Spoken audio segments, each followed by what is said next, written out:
TDP అధినేత చంద్రబాబు ఆసక్తికరమైన వ్యాఖ్యలు చేశారు. వైసీపీ రూపొందించిన జగన్ నవరత్నాలు నవమోసాలయ్యాయని ఎద్దేవా చేశారు.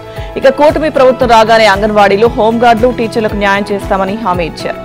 నెల్లూరు జిల్లా ఆత్మకూరులో నిర్వహించిన ప్రజాగళం సభలో చంద్రబాబు ప్రసంగించారు. గులకరాయితో హత్యాయత్నం చేశారంటూ జగన్ తనపై నింద వేశారని ఆరోపించారు. కోడికెత్తి కేసులను ఇలాంటి ఆరోపణలే చేశారని తెలియజేశారు. బ్యాండేజ్ తీయకుండా డ్రామాలు చేయడానికి జగన్ కుట్ర పన్నారని తెలిపారు. అందరూ హేళన చేయడంతో జగన్ బ్యాండేజ్ తీశారని తెలిపారు. గాయం కనపడిందా అని చంద్రబాబు ఎద్దేవా చేశారు.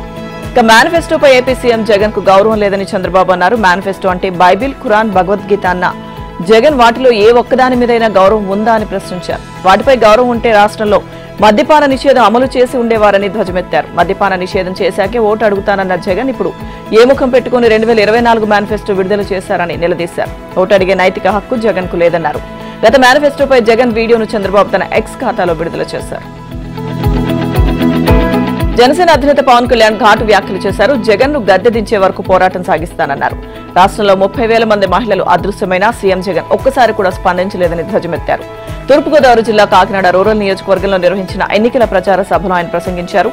రాష్ట్రంలో ప్రస్తుతం ఏ మూలకు వెళ్లినా గంజాయి దొరుకుతోందన్నారు. కూటమి ప్రభుత్వం వచ్చాక గంజాయి విక్రయించే వాళ్లను ఉక్కుపాదంతో అణిచివేస్తామన్నారు. ద్వారంపూడి, కన్నబాబుకు నరకం అంటే ఏంటో చూపిస్తామన్నారు. వారి అంతు తేల్చేందుకే తూర్పుగోదావరి జిల్లా పిఠాపురం నుంచి పోటీ చేస్తున్నట్టు చెప్పారు. జగన్ సీఎంలా కాకుండా సారా వ్యాపారులా మాట్లాడుతున్నారని ఆక్షేపించారు. కాకినాడ రూరల్ నియోజకవర్గంలో ఎమ్మెల్యే కన్నబాబు అవినీతి పరాకాష్ఠకు చేరిందని పవన్ ధ్వజమెత్తారు. రియల్ ఎస్టేట్ వ్యాపారులు లేఅవుట్ వేస్తే కన్నబాబుకు ముడుపులు ముట్టజెప్పాల్సిందే అన్నారు. వీళ్ల వేధింపులు తట్టుకోలేక ఓ వైద్యుడు ఆత్మహత్య చేసుకున్నాడని తెలిపారు. రౌడీజానికి భయపడితే ఎక్కడికి పారిపోతారని యువతను ప్రశ్నించారు. మీలో ధైర్యం కల్పించేందుకు ఇక్కడికి వచ్చానని తెలిపారు. అయితే జగన్ ను గద్దె దించే వరకు యువత పోరాడాలని పిలుపునిచ్చారు. కాకినాడ తీర ప్రాంతంలో ప్రతిసారి పడవలు దగ్ధమవుతున్నాయని పవన్ తెలిపారు.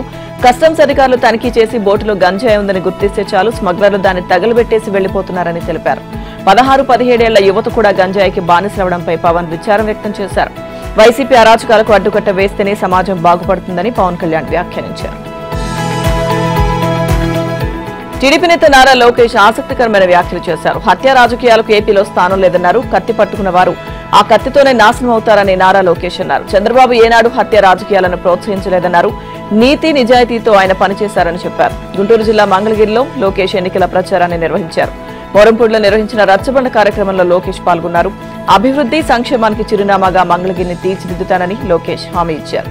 భారీ మెజారిటీతో తనను ఆశీర్వదించాలని లోకేష్ కోరారు. ఈ సందర్భంగా మోరంపూడి వాసులు తమ సమస్యలను లోకేష్ దృష్టికి తీసుకురాగా అధికారంలోకి రాగానే పరిష్కరిస్తామని ఆయన హామీ ఇచ్చారు. జగన్ ప్రకటించిన మేనిఫెస్టోను చూస్తుంటే అది ఆయన రాజీనామా లేఖలు అనిపిస్తోందని లోకేష్ ఎద్దేవా చేశారు. తమ నాయకుడు చంద్రబాబు అధికారంలోకి వచ్చిన వెంటనే సామాజిక పెన్షన్లను 3,000 నుంచి 4,000కు పెంచుతామని ముందే ప్రకటించారన్నారు. వచ్చే 5 ఏళ్లలో 500 పెంచగలనంటూ జగన్ వైసీపీ మేనిఫెస్టోలో ప్రకటించిన తీరు చూస్తుంటే ఆయన దివాలా కోరుతనం బయటపడుతుందని ఎద్దేవా చేశారు. గతంలో 200 పెన్షన్ను 2,000కు పెంచింది చంద్రబాబే అన్న సంగతి మరువరాదన్నారు. సినీ నటుడు వరుణ్ తేజ్ ఆసక్తికరమైన వ్యాఖ్యలు చేశారు. జనసేన అధినేత పవన్ కళ్యాణ్ కు ప్రజలే కుటుంబ సభ్యులని వ్యాఖ్యానించారు. పవన్ పోటీ చేస్తున్న పిఠాపురం నియోజకవర్గంలో ఆయనకు మద్దతుగా వరుణ్ ఎన్నికల ప్రచారం చేశారు. గత ఎన్నికల్లో విజయం సాధించకపోయినా ప్రజలకు ఆయన మేలు చేస్తున్నారని చెప్పారు. అప్పులు చేసి మరీ కౌలు రైతులకు సాయం చేయడం స్ఫూర్తిదాయకమన్నారు. ఈసారి ఎన్నికల్లో గెలిపిస్తే ప్రజలకు మరింత సేవ చేస్తారన్నారు. ఎన్డీఏ కూటమి అభ్యర్థులను గెలిపించాలని కోరారు. పిఠాపురం ఇచ్చేసిన వరుణ్ తేజ్ కు టీడీపీ, బీజేపీ, జనసేన నేతలు ఘన స్వాగతం పలికారు. నాగబాబు, వరుణ్ పాదక క్షేత్రంలో కుకుటేశ్వర స్వామి, దత్తాత్రేయుడు, పురోహితిక అమ్మవార్లను దర్శించుకున్నారు. స్వామివార్లకు ప్రత్యేక పూజలు చేశారు. అనంతరం గొల్లప్రోలు మండలం తాటిపర్తి, కొడవలి, చందుర్తి గ్రామాలకు బైక్ ర్యాలీ, రోడ్ షోలో వరుణ్ పాల్గొన్నారు. దుర్గాడ్లో నిర్వహించిన బహిరంగ సభలో వరుణ్ ప్రసంగించారు. చిరంజీవితో సహా తమ కుటుంబం అంతా పవన్ వెనకే ఉందని చెప్పారు. పిఠాపురాన్ని తమ కుటుంబం సొంత ఊరుగా చేసుకుంటుందని తెలిపారు. జనసేన అధినేత పవన్ కళ్యాణ్ కు ఒక్క అవకాశం ఇవ్వాలని కోరారు. దేశం మొత్తం పిఠాపురం వైపు చూసేలా అభివృద్ధి చేస్తామని వరుణ్ తేజ్ హామీ ఇచ్చారు. సీఎం జగన్ పై ఏపీపీసీ అధ్యక్షురాలు షర్మిల మరోసారి విరుచుకుపడ్డారు. సీఎం జగన్ ఏలుబడిలో బడుగు బలహీన వర్గాల జీవన ప్రమాణాలు అధ్వానంగా మారాయని ఆరోపించారు. రాజ్యాంగపరంగా దక్కాల్సిన హక్కులకు కూడా దిక్కులేని పరిస్థితి ఏర్పడిందని విమర్శించారు. జగన్ కు ఆమె బహిరంగ లేఖ రాశారు. నిధులు దారి మళ్లించి బడ్జెట్ పరంగా ఉప ప్రణాళికను మంటగలిపారని దుయ్యబట్టారు. జగన్ అధికారంలోకి వచ్చేదాకా 28 పథకాలను నిర్లక్ష్యంగా నిలిపివేశారని షర్మిల ఆరోపించారు. దళితులపై దాష్టికాలు పెరుగుతున్నా పట్టించుకోకపోవడం అన్యాయమన్నారు. ఇక దాడులు నివారించి వారిని కాపాడే నిర్దిష్ట చర్యలు లేవన్నారు. దాడులు చేసిన వారిలో ఎక్కువ మంది మీ పార్టీకి చెందిన పెత్తందారులే ఉన్నారని తెలిపారు. ఎస్సీలకు మేలు చేయకపోగా కీడు చేయడం అన్యాయమన్నారు. ఎస్సీ ఎస్టీ వర్గాలకు జరిగిన అన్యాయానికి క్షమాపణ చెప్పాలని షర్మిల డిమాండ్ చేశారు. ఇకపై ఏ వివక్ష లేకుండా జాగ్రత్తలు తీసుకుంటామని మాటివ్వాలని సూచించారు. బాధ్యత కలిగిన రాజకీయ పక్షంగా కాంగ్రెస్ తరఫున ఇదే మా డిమాండ్ అని షర్మిల తన లేఖలో పేర్కొన్నారు. తెలంగాణ సీఎం రేవంత్ రెడ్డి కీలక ప్రకటన చేశారు. అన్ని కులాలకు జనాభా దామాషా ప్రకారం రిజర్వేషన్లు కల్పించడమే కాంగ్రెస్ అజెండా అని తేల్చి చెప్పారు. జూబ్లీహిల్స్ లోని తన నివాసంలో ఏర్పాటు చేసిన మీడియా సమావేశంలో ఆయన మాట్లాడారు. దేశంలో బీసీలు 50% పైగా ఉన్నారని చెప్పారు. జనగణన చేసి వారికి రిజర్వేషన్లు పెంచుతామని రాహుల్ గాంధీ ఇప్పటికే హామీ ఇచ్చారని రేవంత్ గుర్తు చేశారు. దేశ రాజకీయాలను సామాజిక, ఆర్థిక, విద్య, ఉద్యోగ, ఉపాధి అవకాశాలను ప్రభావితం చేసే అంశంపై విస్పష్టంగా మాట్లాడాలని కాంగ్రెస్ నిర్ణయం తీసుకుందని రేవంత్ తెలిపారు. అక్రమంగానో దౌర్జన్యంగానో 400 సీట్లు సాధించడానికి బీజేపీ ప్రయత్నిస్తోందన్నారు. ఇక ప్రాథమిక సూత్రాలపైనే దాడి చేయడానికి మోదీ, అమిత్ షా కంకణబద్దులై ఉన్నారని రేవంత్ ఆరోపించారు. ఇందులో భాగంగానే దేశ నలుమూలలా తిరుగుతూ అన్ని రకాల వ్యవస్థలు, సంస్థల్ని ఉపయోగించుకుని ముప్పేట దాడి చేస్తున్నారని తెలిపారు. కాంగ్రెస్ ప్రశ్నలకు ఇప్పటి వరకు నరేంద్ర మోదీ, అమిత్ షా, జేపీ నడ్డా సమాధానం చెప్పలేదని విమర్శించారు. ప్రజాస్వామ్య విలువలు, విధానాలకు విరుద్ధంగా వారు వ్యవహరిస్తున్నారని దుయ్యబట్టారు. ఆర్ఎస్ఎస్ మనువాద విధానాన్ని అమలు చేయాలని వారిద్దరూ ప్రయత్నిస్తున్నారని రేవంత్ ఆరోపించారు. వివిధ కులాలు, వర్గాలు ఉంటే హిందువులు ఏకతాటి మీదకు రారు అనేది బీజేపీ కుట్రగా రేవంత్ అభివర్ణించారు. భారత్ రిజర్వేషన్ రహిత దేశంగా మార్చాలని మోదీ, అమిత్ షా భావిస్తున్నారని రేవంత్ ఆరోపించారు. రిజర్వేషన్ల రద్దుపై బీజేపీ, బీఆర్ఎస్ ఒకే విధానంతో ఉన్నాయని రేవంత్ ఆరోపించారు.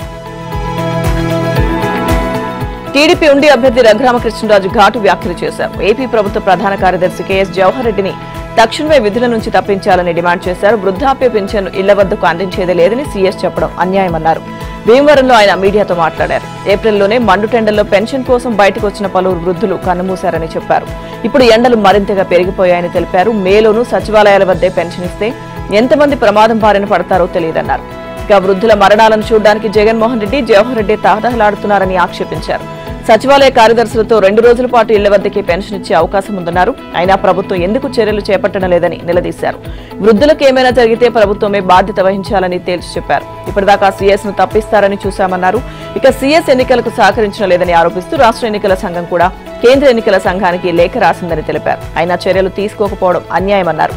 పెన్షన్ను ఇళ్లకు ఇవ్వలేమంటూ సీఎస్ చేసిన ప్రకటనపై ప్రధానమంత్రి మోదీకి, కేంద్ర ఎన్నికల సంఘానికి లేఖ రాస్తానని రఘురామకృష్ణరాజు తెలిపారు. తన అరెస్టు చట్టవిరుద్ధమని ఢిల్లీ సీఎం కేజ్రీవాల్ పేర్కొన్నారు. ఇదే విషయాన్ని ఆయన సుప్రీంకోర్టుకు తెలియజేశారు. ఢిల్లీ మద్యం కుంభకోణం పేరుతో లోక్సభ ఎన్నికలకు ముందు తనను అరెస్టు చేయడం అన్యాయమన్నారు. స్వేచ్ఛాయుత, నిష్పాక్షిక ఎన్నికలు జరగాల్సిన సమయంలో తనను దురుద్దేశంతో ఈడీ అక్రమంగా అరెస్టు చేసిందని వివరించారు. తన అరెస్టు సవాల్ చేస్తూ కేజ్రీవాల్ పిటిషన్పై ఈడీ అఫిడవిట్ దాఖలు చేయగా దానికి ఆయన కౌంటర్ దాఖలు చేశారు.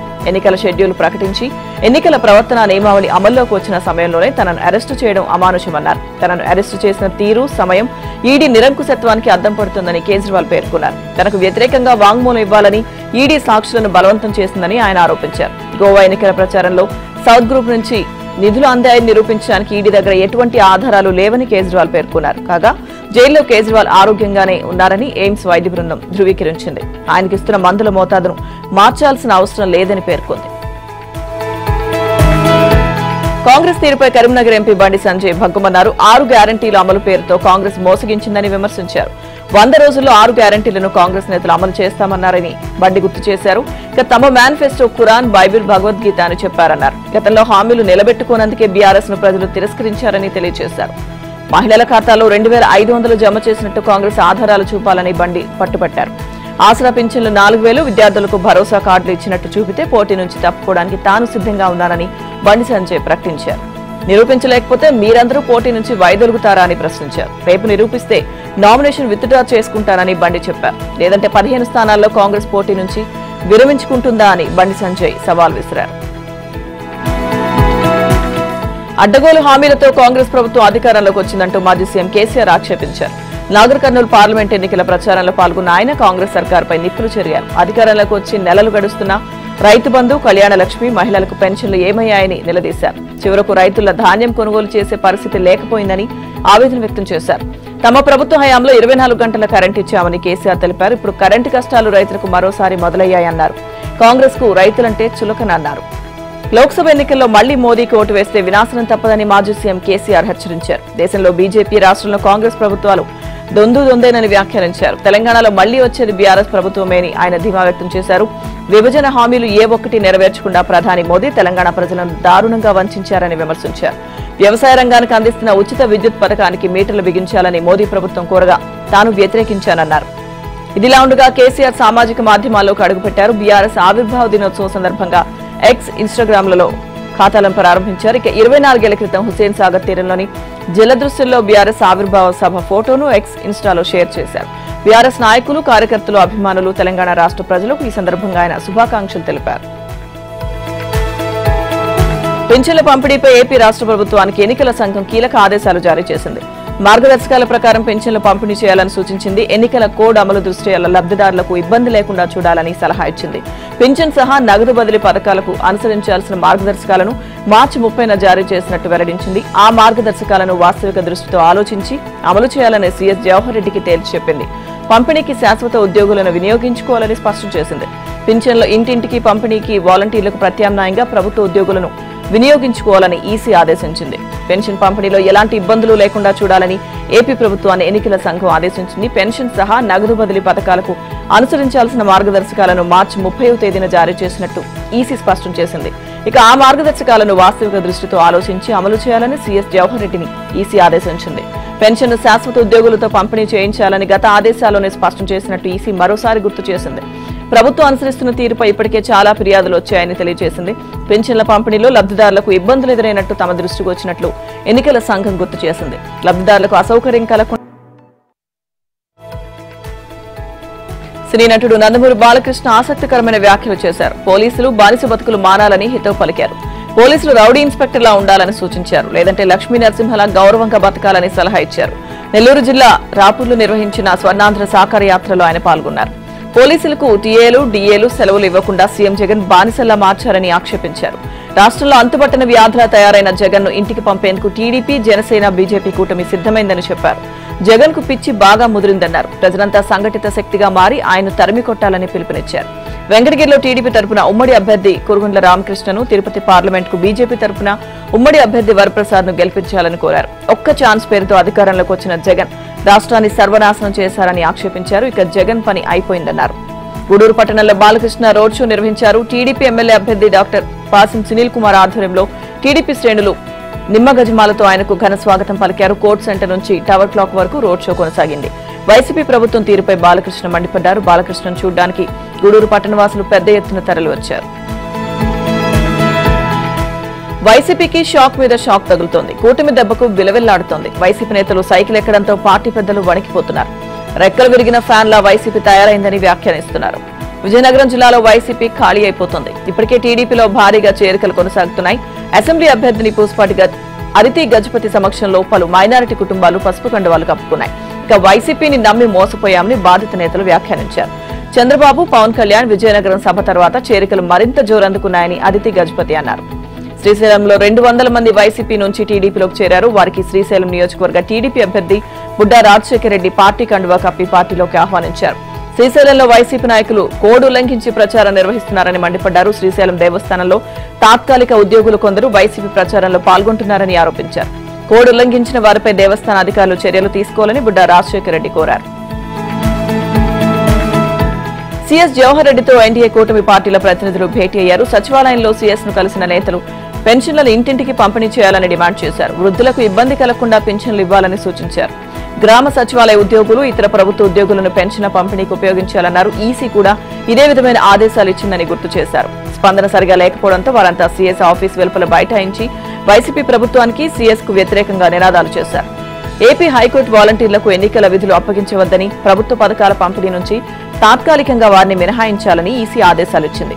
పోలింగ్ ముగిసే వరకు పథకాల పంపిణీకి వాలంటీర్ల సేవలను వినియోగించుకోరాదని నిర్దేశించింది. వారి స్థానంలో సచివాలయ సిబ్బంది, ఇతర ప్రభుత్వ ఉద్యోగులను వినియోగించుకుని పెన్షన్ల పంపిణీ చేయాలని కేంద్ర ఎన్నికల సంఘం ఆదేశాలిచ్చింది. దీని ప్రకారం పంచాయతీరాజ్ సర్పాధికారులతో సమావేశమైన సీఎస్ ఇంటింటికి పెన్షన్ల పంపిణీ సాధ్యం కాదని తేల్చారు. దివ్యాంగులు, మంచంపై ఉన్న వారికి మాత్రమే ఇంటింటికి పెన్షన్లు పంపిణీ చేయాలని ఆదేశాలిచ్చారు. దీంతో ఏప్రిల్ నెలలో పెన్షన్ల పంపిణీ ఇంటింటికి చేయకపోవడం, రాష్ట్రంలో ఉష్ణోగ్రతలు భారీగా పెరగడంతో సచివాలయాలకు వచ్చిన 33 మంది వృద్ధులు మృత్యువాత పడ్డారు. కొందరు సొమ్మసిలి పడిపోతే మరికొంతమంది వరదెబ్బకు ప్రాణాలు విడిచిపెట్టారని కూటమి నేతలు చెబుతున్నారు. సచివాలయ ఉద్యోగులు, ఇతర ప్రభుత్వ ఉద్యోగులతో ఇంటింటికి పెన్షన్లు పంపిణీ చేయాలని కూటమి పక్షాలు సీఈఓకు అనేక మార్లు విజ్ఞప్తి చేశాయి. మరోవైపు మే నెల పెన్షన్ల సమయం దగ్గర పడుతుండటంతో ఈసారి కూడా ప్రభుత్వం కొన్ని అదనపు సెంటర్లు ఏర్పాటు చేసి సచివాలయాల వద్దే పంపిణీ చేయాలని నిర్ణయించింది. దీంతో విపక్ష టీడీపీ, జనసేన, బీజేపీ పార్టీల నేతలు సీఎస్ ను కలిసి నిర్ణయాన్ని పునఃసమీక్షించాలని కోరుతూ వినతి పత్రాన్ని అందజేశారు. సీఎస్ స్పందన సరిగా లేకపోవడంతో ఆయన ఆఫీస్ ముందే కూటమి నేతలు ఆందోళనకు దిగారు. ఏపీ సీఎం జగన్ తుసుమనిపించారు. అదిగో మేనిఫెస్టో, ఇదిగో మేనిఫెస్టో అంటూ ఊరించి ఉసూరుమనిపించారు. అంతని ఇంతని ఆఖరికి తుస్సుమనిపించారు. వరాల జల్లు కురిపిస్తారని ఎదురు చూసిన ప్రజలకు నిరాశ మిగిల్చారు. ఆఖరికి సొంత పార్టీ నేతలు సైతం కంగు తినేలా మేనిఫెస్టోను విడుదల చేశారు. వైసీపీ మేనిఫెస్టో చూసి పార్టీ శ్రేణులకు సైతం నిరాశ చెందారు. ఇక ఈ మేనిఫెస్టోతో ప్రజల్లోకి ఎలా వెళ్లాలని తలలు పట్టుకుంటున్నారు. ఈ మేనిఫెస్టోతో ఓటమి ఫిక్స్ అయిపోయిందని ఓ అంచనాకు వస్తున్నారు. వైసీపీ అధినేత జగన్మోహన్ రెడ్డి మరో మాయా మేనిఫెస్టో విడుదల చేశారు. పాత పథకాలకు పేర్లు మార్చి కొత్త మేనిఫెస్టోను విడుదల చేశారు. రాబోయే 5 ఏళ్లలో అంటూ కొత్త మేనిఫెస్టోతో మరోసారి జనం చెవిలో పూలు పెట్టేందుకు జగన్ ప్రయత్నించారు. యువత, దళితులు, బీసీలు, కాపులు, అగ్రవర్ణ పేదలు ఇలా అన్ని వర్గాలను మాయ చేశారు. 2019 ఎన్నికలకు ముందు కేంద్రం మెడలు వంచి ప్రత్యేక హోదా సాధిస్తామని గర్జించిన జగన్ ఆయనే కేంద్రం ముందు మెడ వంచారని పలువురు వ్యాఖ్యానించారు. ఎప్పుడో పూర్తి కావాల్సిన భోగాపురం ఎయిర్పోర్ట్ ను కూడా వచ్చే 5 ఏళ్లలో అంటూ లెక్కలు మార్చేశారు. చివరికి జర్నలిస్టులకు కుచ్చుటోపి పెట్టేందుకు జగన్ ప్రయత్నించారు. 60% ప్రభుత్వ వ్యయంతో జర్నలిస్టులకు ఇళ్ల స్థలాలు ఇచ్చేందుకు శ్రీకారం చుట్టామని గొప్పగా చెప్పిన జగన్ ఎన్నికల ముందు దరఖాస్తులు తీసుకోవడం తప్ప రాష్ట్రంలో ఏ జర్నలిస్టుకు ఇళ్ల స్థలాల కేటాయింపు చేయలేదన్నది అక్షరాల నిజం. సూపర్ 6 పేరిట కూటమి ప్రతినిధులు కొన్ని అంశాలను ఇప్పటికే ప్రకటించగా వాటి ముందు వైసీపీ మేనిఫెస్టో వెలవెలపోయింది. గతంలో ఇచ్చిన హామీలను నెరవేర్చకుండా ఇప్పుడు సెల్ఫ్ డబ్బా కొట్టడం ఏంటని పలువురు ప్రశ్నిస్తున్నారు. పార్లమెంట్ ఎన్నికల నేపథ్యంలో ఎన్నికల అధికారులు ముమ్మరంగా తనిఖీలు నిర్వహిస్తున్నారు. తెలుగు రాష్ట్రాల్లో ఈ తనిఖీలు చేపడుతున్నారు. ఎటువంటి పత్రాలు లేకుండా తరలిస్తున్న నగదు, మద్యం, డ్రగ్స్, బంగారం, విలువైన వస్తువులను స్వాధీనం చేసుకున్నారు. కర్నూలు జిల్లా ఆదోని బంగారు బజార్లో ఫ్లయింగ్ స్క్వాడ్ అధికారులు తనిఖీలు నిర్వహించారు. ఈ తనిఖీల్లో 50 లక్షలు విలువ చేసే బంగారాన్ని స్వాధీనం చేసుకున్నారు. అనుమానాస్పదంగా తిరుగుతున్న ముంబైకి చెందిన డానియల్ జైన్ నుంచి 763 గ్రాముల బంగారాన్ని స్వాధీనం చేసుకున్నారు. పట్టుబడిన బంగారం విలువ 50 లక్షలు ఉంటుందని పోలీసులు అంచనా వేశారు. నంద్యాల జిల్లాలో పోలీసులు ముమ్మరంగా తనిఖీలు నిర్వహించారు. బనగానపల్లె ఆవుకుమెట్టె వద్ద భారీగా నగదును స్వాధీనం చేసుకున్నారు. మహేశ్వరరెడ్డి కారును తనిఖీ చేయగా బియ్యపు బస్తాలో ఉన్న 13 లక్షలను స్వాధీనం చేసుకున్నారు. డబ్బుకు సంబంధించి ఎటువంటి పత్రాలు లేకపోవడంతో నగదును సీజ్ చేశారు. బీఆర్ఎస్ ఎమ్మెల్యే హరీష్ రావు కీలక వ్యాఖ్యలు చేశారు. బీఆర్ఎస్ ఎమ్మెల్యేలను టచ్ చేయడం కాదు, 6 గ్యారంటీలను టచ్ చేసి ప్రజలకు అందించాలని సీఎం రేవంత్ రెడ్డికి ఆయన సూచించారు. నాడు ఓటుకు నోటు, నేడు ఓటుకు ఒట్టు నినాదంతో ప్రజలను మభ్యపెడుతున్నారని మండిపడ్డారు. సిద్దిపేట, కరీంనగర్లో ఆయన ఎన్నికల ప్రచారం చేశారు. ఆగస్టు 15లోగా రుణమాఫీతో పాటు 6 గ్యారంటీలను రేవంత్ రెడ్డి అమలు చేస్తే ఎమ్మెల్యే పదవికి రాజీనామా చేస్తానని హరీష్ రావు మరోసారి ప్రకటించారు. తాను సవాల్కు కట్టుబడి ఉన్నానని చెప్పారు. రాజీనామా లేఖతో తాను గన్ పార్క్ వద్దకు వెళ్తే అక్కడకు సీఎం రేవంత్ రెడ్డి రాలేదన్నారు. హామీలపై రేవంత్ డొంక తిరుగుడు మాటలు చెప్పి తప్పించుకుంటున్నారని విమర్శించారు. సరైన పద్ధతిలోనే స్పీకర్ ఫార్మాట్ లో తన రాజీనామా పత్రం ఉందని హరీష్ రావు తెలిపారు. ఇక రేవంత్ రెడ్డి మాటల్లో ఓటమి భయం స్పష్టంగా కనిపిస్తోందన్నారు. కొత్త జిల్లాల రద్దుకు కాంగ్రెస్ ప్రభుత్వం ఆలోచిస్తుందని మండిపడ్డారు. ఇందులో మొదటగా సిద్దిపేట జిల్లాను తొలగించాలని రేవంత్ రెడ్డి చూస్తున్నారని ఆక్షేపించారు. జిల్లాల రద్దుపై కాంగ్రెస్ సర్కారు వెనక్కి తగ్గకుంటే సహించేది లేదని హెచ్చరించారు. బీఆర్ఎస్ వర్కింగ్ ప్రెసిడెంట్ కేటీఆర్ ఆసక్తికరమైన వ్యాఖ్యలు చేశారు. సీఎం సొంత జిల్లాలోనూ కాంగ్రెస్ గెలవడం కష్టమేనని కేటీఆర్ పేర్కొన్నారు. అందుకే ఇన్ఛార్జ్ బాధ్యతల నుంచి రేవంత్ తప్పుకున్నారని ఆరోపించారు. రానున్న రోజుల్లో రేవంత్ రెడ్డి ఖచ్చితంగా బీజేపీలో చేరుతారని పునరుద్ఘాటించారు. ఇప్పటికే తాను 20 సార్లు ఈ విషయాన్ని చెప్పినా ఆయన ఎందుకు స్పందించడం లేదన్నారు. అసెంబ్లీ ఎన్నికల వేళ మోసం పార్ట్ 1 ను ఎంచుకున్న రేవంత్ ఇప్పుడు మోసం 2 ను ప్రారంభించారని ధ్వజమెత్తారు. ఆగస్టు 15లోగా రుణమాఫీ పేరుతో రేవంత్ రెడ్డి మరోసారి రైతుల్ని మోసం చేయడానికి ప్రయత్నిస్తున్నారని విమర్శించారు. తెలంగాణ భవన్లో కేటీఆర్ మీడియాతో చిట్చాట్ చేశారు. కాంగ్రెస్ చెప్పిన మాటలు నమ్మి మోసపోయామని ప్రజలందరికీ అర్థమైందని తెలిపారు. మరోసారి మోసపోకుండా జాగ్రత్త పడాల్సిన అవసరం ఉందన్నారు. రేవంత్ రెడ్డిది మాట నిలుపుకున్న చరిత్ర కాదని, కొడంగల్లో ఓడిపోతే రాజకీయ సన్యాసం చేస్తానని మాట తప్పారని గుర్తు చేశారు. 100 రోజులు అమలు చేస్తామన్న హామీలను 250 రోజులైన తరువాత కూడా అమలు చేయనందునే హరీష్ రావు నిలదీశారని చెప్పారు. దమ్ముంటే హరీష్ రావు విసిరిన రాజీనామా సవాల్కు సీఎం స్పందించాలన్నారు. తెలంగాణ మట్టిలో పుట్టిన ఇంటి పార్టీ బీఆర్ఎస్ అని పేర్కొన్నారు. ఈ నేల మేలుకోరే భూమిపుత్రుల పార్టీ బీఆర్ఎస్ అని ఆయన వ్యాఖ్యానించారు. తెలంగాణ భవన్లో పార్టీ ఆవిర్భావ దినోత్సవ వేడుకల్లో పాల్గొన్న కేటీఆర్ పార్టీ జెండాను ఎగురవేశారు. తెలంగాణ ప్రజల గొంతుకను అనేక చట్టసభల్లో వినిపించిన పార్టీ బీఆర్ఎస్ అని చెప్పారు. తెలంగాణ ప్రజల సహకారంతోనే తెలంగాణ సాకారమైందన్నారు. 9.5 ఏళ్ల పాలనలో తెలంగాణను అన్ని రంగాల్లో ఎంత అభివృద్ధి చేశామని చెప్పారు. కాంగ్రెస్ నేత ప్రియాంక గాంధీ ఘాటు వ్యాఖ్యలు చేశారు. తన జీవితంలో చాలా మంది ప్రధానులను చూసినప్పటికీ బహిరంగంగా అబద్దాలు చెప్పే వ్యక్తిని చూడడం ఇదే తొలిసారి అని ప్రియాంక గాంధీ అన్నారు. తన కుటుంబం సహా చాలా మంది ప్రధానులను చూశానన్నారు. తన నాన్నమ్మ ఇందిరాగాంధీ ఈ దేశం కోసం ప్రాణాలు అర్పించారని ప్రియాంక తెలిపారు. తమ నాన్న కూడా ప్రధానిగా సేవలందించారని తెలిపారు. ఆయన చనిపోయినప్పుడు ముక్కలైన దేహాన్ని మా ఇంటికి తీసుకొచ్చారని చెప్పారు. మన్మోహన్ సంస్కరణల విప్లవం తీసుకొచ్చారని ప్రియాంక వెల్లడించారు. అబద్దాలు చెప్పే ప్రధానిని తొలిసారి చూస్తున్నారని ప్రియాంక వ్యాఖ్యానించారు. కేంద్రంలో బీజేపీ అధికారంలోకి వస్తే రాజ్యాంగం మార్చేస్తారని ప్రియాంక గాంధీ ఆరోపించారు. బీజేపీ నేతలు వివిధ సందర్భాల్లో రాజ్యాంగ మార్పు గురించి ప్రస్తావిస్తున్నారని తెలిపారు. అధికారం చేజిక్కించుకునేందుకు బీజేపీ అడ్డదారులు తొక్కుతుందని ప్రియాంక గాంధీ ఆరోపించారు. ఇక రష్యా ఉక్రెయిన్ యుద్ధాన్ని కూడా ఆపగల శక్తి మోదీకి ఉందని బీజేపీ నేతలు గొప్పలు చెప్పడం హాస్యాస్పదంగా ఉందన్నారు. మోదీకి అంత శక్తి ఉంటే దేశంలో ఉన్న నిరుద్యోగం, ద్రవ్యోల్బణం, ఆర్థిక ఇబ్బందులను ఎందుకని అదుపు చేయలేకపోతున్నారని ప్రశ్నించారు. ప్రతిపక్ష ఇండియా కూటమిపై ప్రధాని మోదీ సంచలన వ్యాఖ్యలు చేశారు. ఒకవేళ కూటమి అధికారంలోకి వస్తే 5 ఏళ్లలో 5గురు ప్రధానులు ఉండేలా ప్రణాళికలు రచిస్తోందని మోదీ ఆరోపించారు. ఇండియా కూటమిపై ప్రధానమంత్రి నరేంద్ర మోదీ మరోసారి విరుచుకుపడ్డారు. ఒకవేళ అధికారంలోకి వస్తే 5 ఏళ్లలో 5గురు ప్రధానులు ఉండేలా ఆ కూటమి ప్రణాళికలు రచిస్తోందని పేర్కొన్నారు. మహారాష్ట్రలో డూప్లికేట్ శివసేన ప్రస్తుతం కాంగ్రెస్ పక్షాన నిలిచిందన్నారు. శివసేన వ్యవస్థాపకుడు బాల్ ఠాక్రే బ్రతుకుంటే ఇదంతా చూసి బాధపడేవారని మోదీ వ్యాఖ్యానించారు. లోక్సభ ఎన్నికల ప్రచారంలో భాగంగా మహారాష్ట్రలోని కొల్హాపూర్లో నిర్వహించిన సభలో మోదీ ప్రసంగించారు. సామాజిక న్యాయాన్ని అంతమొందించడమే హస్తం పార్టీ ఇండియా కూటమి లక్ష్యమని ఆరోపించారు. ఈ ఎన్నికల్లో విపక్ష కూటమికి 3 అంకెల సీట్లు కూడా రావని మోదీ తెలిపారు. ప్రభుత్వాన్ని ఏర్పాటు చేసే పరిస్థితి కాంగ్రెస్ కు లేదన్నారు. అవకాశం దొరికితే మాత్రం 5 ఏళ్లలో ఏడాదికి ఒకరు ప్రధానిగా ఉండాలనే ఆలోచనలో కూటమి ఉందన్నారు. కర్ణాటకలో కాంగ్రెస్ 2.5 ఏళ్ల తర్వాత సీఎంను మార్చే ప్లాన్ చేస్తుందని మోదీ వ్యాఖ్యానించారు. కర్ణాటక మోడల్ రిజర్వేషన్ దేశవ్యాప్తంగా అమలు చేయాలని భావిస్తోందన్నారు. ఓటు బ్యాంక్, బుజ్జగింపు రాజకీయాల కోసం ఆ పార్టీ దిగజారిందని మోదీ వ్యాఖ్యానించారు. ఇక లోక్సభ ఎన్నికల్లో 2 విడతల పోలింగ్ పూర్తయిన వేళ 2.0 ఆధిక్యంతో ఎన్డీఏ ముందంజలో ఉందని మోదీ చెప్పారు. అసోం సీఎం హిమంత్ బిశ్వ శర్మ చేసిన వ్యాఖ్యలకు కాంగ్రెస్ అధ్యక్షుడు మల్లికార్జున్ ఖర్గే ఘాటుగా బదులిచ్చారు. తాను మోదీతో మాట్లాడానని, సీఎంతో కాదని తేల్చి చెప్పారు. తాను రాజ్యసభలో ప్రతిపక్ష నేతని వివరించారు. తాను లోక్సభకు కూడా ప్రాతినిధ్యం వహించానని తెలియజేశారు. అసోంలో మీడియా సమావేశంలో మాట్లాడుతూ పలు ఆసక్తికరమైన అంశాలను ఖర్గే వెల్లడించారు. పార్లమెంటరీ వ్యవహారాలపై తన అవగాహన ఉందన్నారు. అయితే మరిప్పుడు తన ప్రత్యర్థి మోదీనే కదా అని ఆయన ప్రశ్నించారు. తాను ఆయనతో మాట్లాడతానని, మధ్యలో మీకేంటి సమస్య అంటూ ఖర్గే ప్రశ్నించారు. మా వాళ్ళని ఎదుర్కొని నా గురించి మాట్లాడితే బెటర్ అని ఖర్గే చురకలంటించారు. అమెరికా అధ్యక్షుడు జో బైడెన్ ఆసక్తికరమైన అంశాన్ని బయటపెట్టారు. ఒక దశలో ఒంటరితనాన్ని అనుభవించినట్టు చెప్పుకొచ్చారు. ఒక సందర్భంలో చనిపోవాలనే ఆలోచన తనకొచ్చిందన్నారు. త్వరలో జరగనున్న అధ్యక్ష ఎన్నికలు తన వ్యక్తిగత జీవితం గురించి అమెరికా అధ్యక్షుడు జో బైడెన్ పలు ఆసక్తికరమైన అంశాలను బయటపెట్టారు. ఒక ఇంటర్వ్యూలో ఆత్మహత్యకు దారితీసిన పరిస్థితిని వివరించారు. 1972లో జరిగిన కారు ప్రమాదంలో జో బైడెన్ మొదటి భార్య, కుమార్తె మరణించారు. ఆ ఘటన తర్వాత ఆయన మానసికంగా కుంగిపోయారట. ఆ సమయంలో బైడెన్ మద్యానికి అలవాటు పడ్డారు. బ్రిడ్జ్ మీదకు వెళ్లి దూకాలనే ఆలోచనలు వెంటాడేవి. అప్పుడు వెంటనే నా 2 కుమారులు గుర్తొచ్చేవారని ఆయన వెల్లడించారు. ఎన్ని కష్టాలు వచ్చినా ఆత్మహత్య వంటి పిచ్చి ఆలోచనలు చేయాల్సిన అవసరం లేదన్నారు. ఈ ప్రమాదం తర్వాత బైడెన్ ఒంటరిగా తన 2 పిల్లల సంరక్షణ చూసుకున్నారు. కొద్దికాలానికి జిల్తో పరిచయం ఏర్పడిందని బైడెన్ తెలిపారు.